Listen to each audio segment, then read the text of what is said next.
Bhagavate Vasudevaya.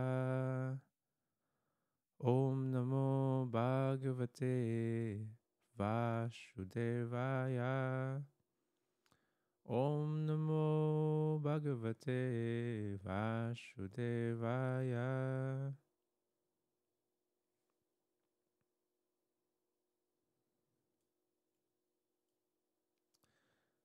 When we pray to the Supreme,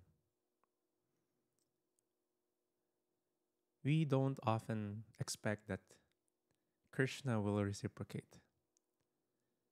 Sometimes it's just us revealing our minds or our desires to Krishna. But Krishna actually reciprocates to us.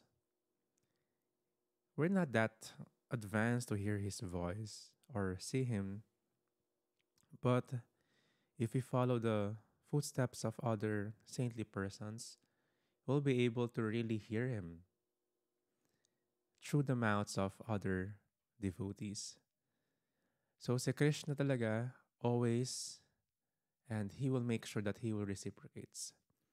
Yung mga desires natin, yung mga wish natin, binibigay niya. Pero in his own terms, hindi terms natin.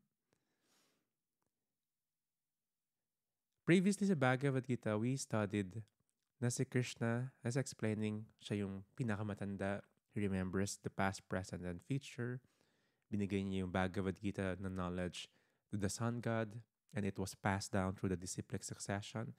And ayun yung gusto natin ma-receive na authentic knowledge or wisdom from the disciplic succession or parampara. We don't want yung mga gawa-gawa lang ng mga ibang tao because we are subjected to commit mistakes because we're imperfect. Pero pag galing kay Krishna and it was passed down, and alam natin syempre na genuine yon.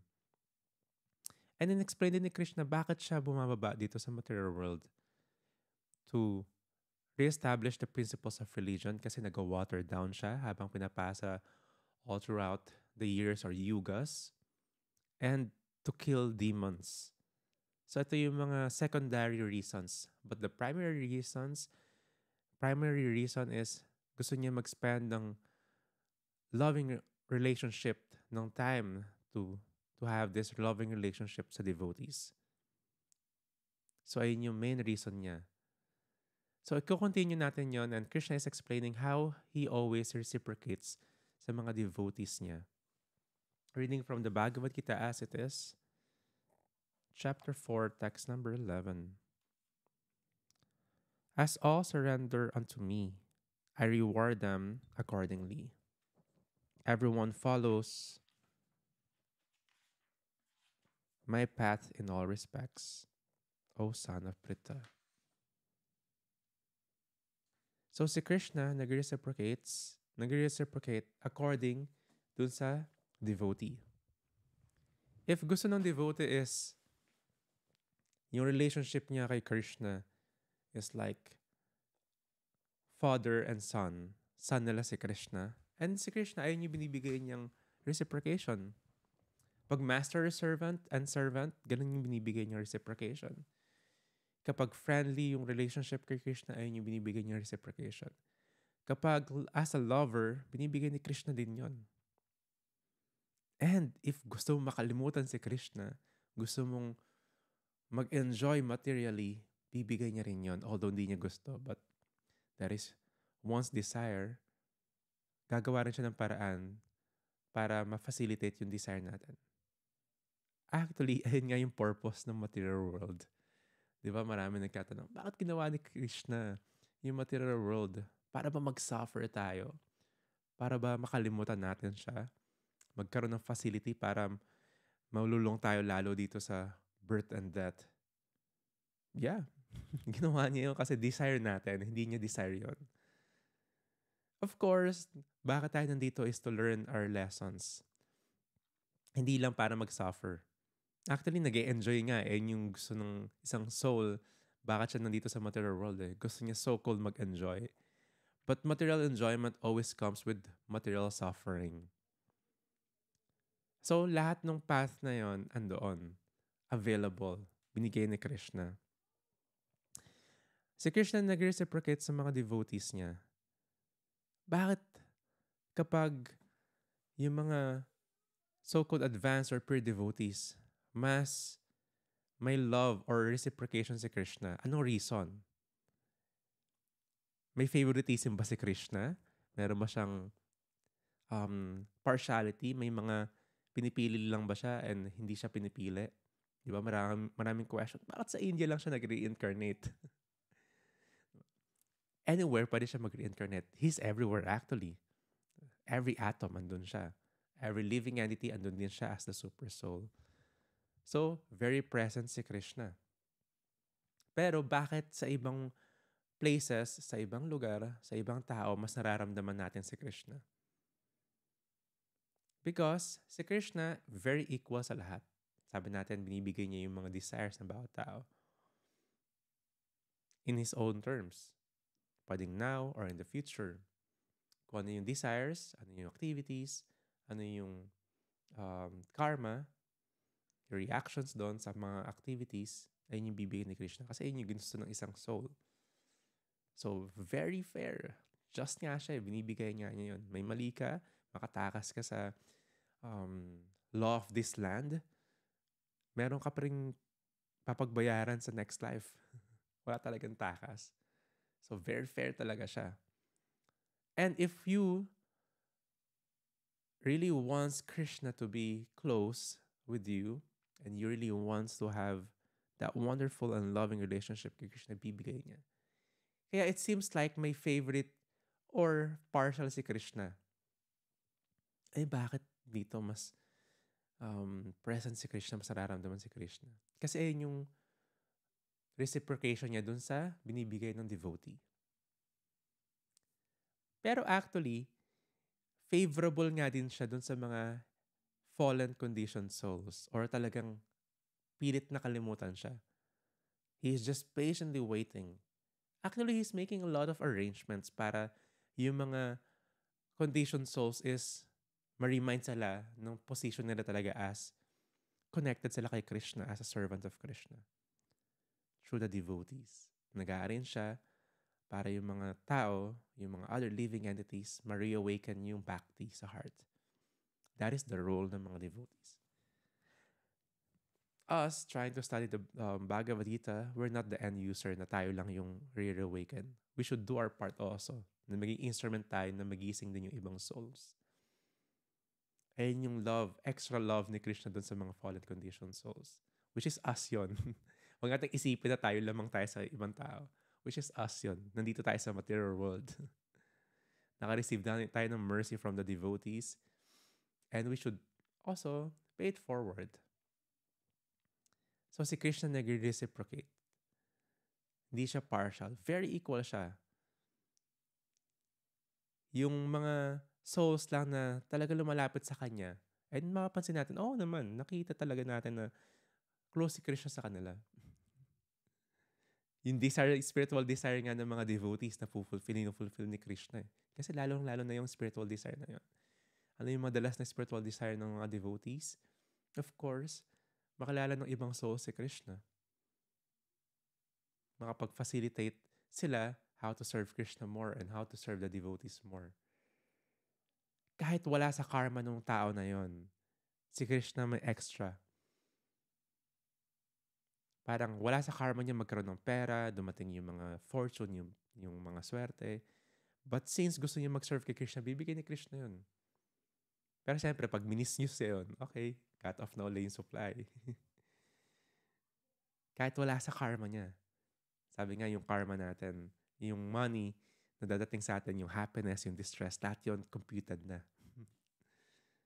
Pwede ka mag-work hard para sa future or pwedeng mag-reciprocate din ngayon yung karma pero sobrang grabing endeavor.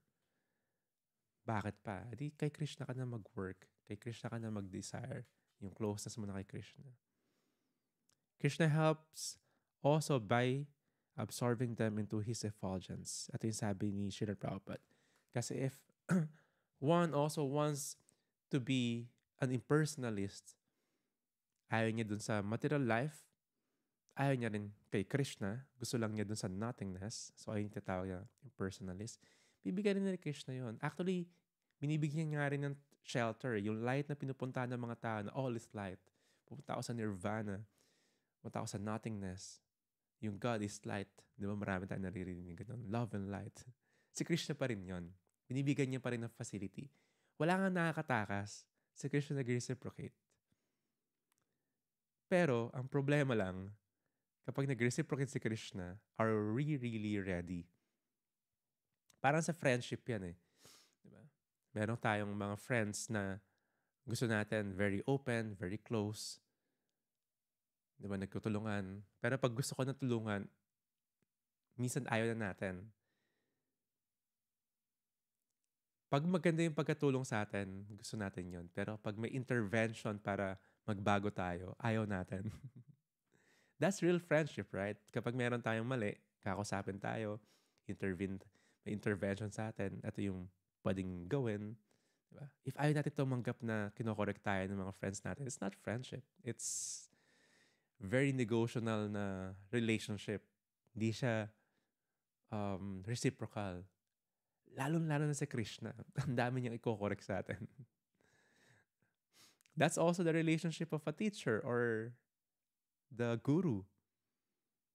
Their role is to find faults sa atin para i-correct natin. Hindi para alam mo yun, sentimental lang. I love you. I love you. I love you, my disciple. I love you. No.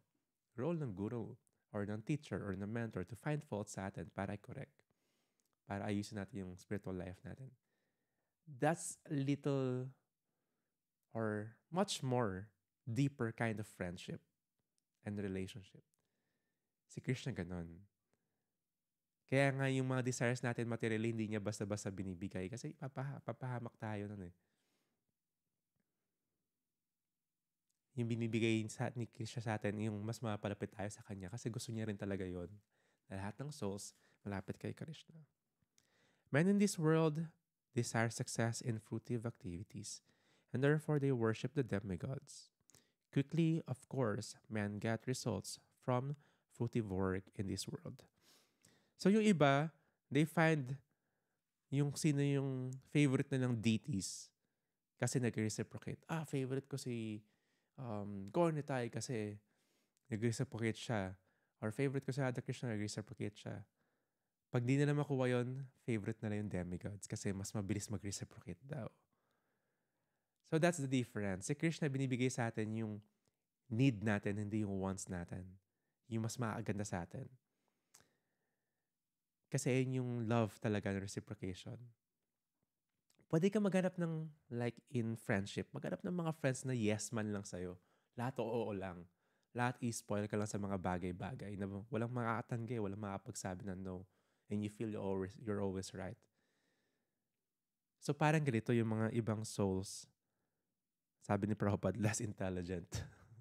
Lapit sila sa demigods kasi may receive sila kagad. Natutupad yung mga gusto nila. Walang nagko-correct sa kanila. Walang nag-touch ng ego nila. Kasi in demigods, bibigay kagad yung mga gusto natin. Pero, that will cause us much more entanglements sa material nature. Hindi talaga siya beneficial. Na-please mo lang sila because of some offerings. Tapos mapi-please ka nila because of that offering. Mag-reciprocate sila materially then. The relationship is negotiable. Bigay ko sa ito, bigay mo sa akin yan. Hindi siya deeper like kay Krishna or talaga sa real friendship sa devotees. Pero sabi nga ni Prabhupada, men of less intelligence, yung mga gumagawa nun. Kahit nga daw, passing as great scholars, pero hindi nila alam yung deeper meaning ng life, ng deeper meaning ng relationships. In a friendship level, ganun din, mababaw yung treatment nila sa friendship. Lalo na dun sa kay Krishna, mababaw din yung treatment nila kay Krishna. Kaya dun sa nag-rely lang sa demigods. Kasi materially nag-reciprocate yung gusto nila. Ganun naman yung wonderful na loving relationship, diba? They really care. Sabi nga, if May friends yung mga tao into sense gratification, drugs, or yung kapahamak nila. Hindi talaga friendship yon. Kasi lahat sila naghihilaan pababa. Lahat sila papunta sa cycle of birth and death lalo. Hindi sila paakyat kay Krishna. And yung mga real friends talaga, sabihin ka talaga, it's not good na ginagawa mo to. They're willing to risk na sumama yung loob mo sa kanila. Dahil kaya nilang sabihin. Or, sumama yung loob mo sa kanila dahil kaya nilang sabihin, yun dapat natin gawin sa sarili natin para mag-improve tayo. So that's the difference. It seems like superficially, hindi maganda yung binibigay ni Krishna. Yung demigods, maganda yung binibigay. But the deeper aspect of it, of course, si Krishna yung magbibigay sa atin ng loving reciprocation talaga. Bakit?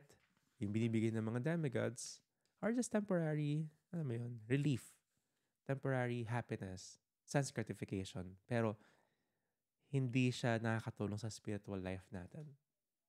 So-called nag-e-enjoy. So, ganun din tayo maghanap ng friendship.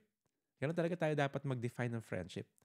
Is it just enjoyment friendship? Na lahat tayo may pare-parehong mababaw na reasons for friendship? Or lahat tayo may deeper level of friendship? Na lahat tayo naghihilahan papunta kay Krishna? Or so-called nag-e-enjoy lang ba tayo materially? So, ganun si Krishna. Kung talagang naghaharap na real friend mo, si Krishna talaga yon. Ganun din siya talaga klaseng kaibigan. And mapapansin natin, those devotees that are very close kay Krishna, ganun sila makipag-deal sa other devotees din. Sa friends nila. They're very concerned, hindi lang materially, hindi lang emotionally. They're very concerned sa atin spiritually. Text 13. According to the three modes of material nature, and the work associated with them. The four divisions of human society are created by me. And although I am the creator of this system, you should know that I am yet the non-doer, being unchangeable. So in this material world, ang daming path na pwedeng sundin. Andiyan na yung maging karmakanda or materialist. And then, andyan din yung pagiging gyani or puro mind lang, puro aral lang, pero walang devotion ng service, walang love, aral lang nila lahat ng rules and regulations sa Vedas. Mind gymnastics lang talaga, mental lang talaga. Doon sila napapagod, kaka-mental. Mental lang talaga sila palagi. Meron din mga impersonalists, gusto nila maging punta sa lights, or nothingness, voidness. So, may mga path talaga. And sa three modes of nature, goodness, passion, of ignorance, meron din, nandito sa material world yan. And yung four divisions ng human society. So, andyan yung mga brahmanas, yung mga sinasabing intelligent class kasi nakafocus sila sa scriptures. Yung role nila is to study and to teach yung scriptures. Isa yon sa roles nila. Nasa mode of goodness sila. Andyan yung mga kshatriyas, they try to lead, administrative, or to protect others. May vaishya, sila yung nagpapatakbo ng mga business and protect animals. And yung mga sudras, they're working. So may mga different paths na create si Krishna. Kahit anong path na puntahan mo na yon, pwede ka maging Krishna conscious. So available yung pagiging Krishna conscious ng isang tao kahit anong path. Ginawa ni Krishna yon. Hindi dahil andun na yung isang tao ay na yung magiging path niya sa lahat or eternally. So, create ni Krishna yon para mas magkaroon ng facility yung mga desires ng tao pa rin. Gusto pa rin niya maging leader, gusto pa rin niya magkaroon ng business, desire pa rin niya yon. Create ni Krishna lahat yon. Para pa rin talaga ma-facilitate yung desire natin and also ma-dovetail natin yung papunta sa service. Pero sinabi ni Krishna rito, andun siya sa battlefield. Babalik tayo dun sa conversation. Kasama niya si Arjuna. It seems like soldiers siya dun sa time na yon. Pero hindi talaga siya subjected dun sa mga paths na ginawa ni Krishna. Hindi siya subjected dun sa laws of the land. Kasi siya yung creator, siya yung supreme, siya yung cause of all causes. Unchangeable, non-doer siya. Yung mga to, nangyayari to because of His servants, the material nature. Aloof nga siya doon. That's Krishna. Kaya niya gawin yun. Aloof siya, pero siya yung creator, siya yung source. Text 14. There is no work that affects me, nor do I aspire for the fruits of action. One who understands this truth about me also does not become entangled in the fruitive reactions of work. So si Krishna hindi affected ng karma, ng mga paths, kasi siya nga yung object or person of worship. Siya yung ino-offer, siya yung ino-offer ng mga sacrifices. Siya yung ino-offer natin ng love and devotion. Pero hindi sa magiging subjected dun sa mga laws of karma. So paano yung devotees? Paano siya? Paano yung mga nag-worship kay Krishna? Magiging subjected din ba sila? Ito yung sinabi ni Krishna, those who will be also Krishna conscious, hindi sila subjected dito. Just like, paano tong devotee na to? Meron siyang, nag-drive siya pero may namamatay na mga insects dun sa windshield niya. May mga roadkill. May karma ba siya doon? Two things. Kapag yung activity na ginagawa niya is for his enjoyment, may karma ka. Meron kang dadalin na, meron tayong dadalin na, karma pa rin. Di pa rin Krishna conscious yung gagawin. Pero if one is doing Krishna consciousness activities, Krishna conscious activities, ano na yun, absuelto na yung karma na yun. Just like an ambulance. Yung ambulansya, kapag naka-on yung siren niya, pwede siyang mag-break ng mga traffic rules, mga stoplight, pwede siya mag-go kahit naka-red. Hindi siya subjected ng law sa traffic. Kasi beyond dun yung reason niya. Ganun yung devotees. Yung activities ng devotees, yung purpose and mission nila is beyond sa material law. So kahit yung devotees, pag nag-drive, tapos may namamatay doon, actually, by benefit pa nga yung mga insect na namatay na malapit sa devotees. Pero hindi sila subjected dun sa karma. Again, malalaman natin anong purpose. Anong ginagawa ng devotee na yon? Is he a pure devotee or devotee siya na gusto lang mag-enjoy din sa material world? So may karma dadalhin. Pero if hindi siya subjected doon sa material enjoyment. Gusto niya si Krishna is yung mag-enjoy, mag-offer siya kay Krishna. Lahat ng magagawin niya is absuelto. Hindi siya subjected din sa law of karma. Except, of course, yung rules and regulation ni Krishna. Prabhu, baka pwede kayo offer yung meat kasi hindi ko ma-give up yung meat. Offer ka na lang kay Krishna para pwede ako mag-enjoy. Si Krishna nag-enjoy. Ayaw ni Krishna naman nun. Mayroon siyang sinet na rules na, ano yun? Ito yung like sa dislike niya. Hindi mo pwedeng gawin yun na i-justify yung enjoyment natin kasi in-offer natin kay Krishna. Offer ko yung drugs o yung marijuana kay Krishna, yung alak. May bell ka pa, no? No, mayroon siyang set of rules and regulation. May set of likes and dislikes si Krishna. So ito yung mga arguments na sinasabi nila sa veganism. Diba? Very sensitive topic.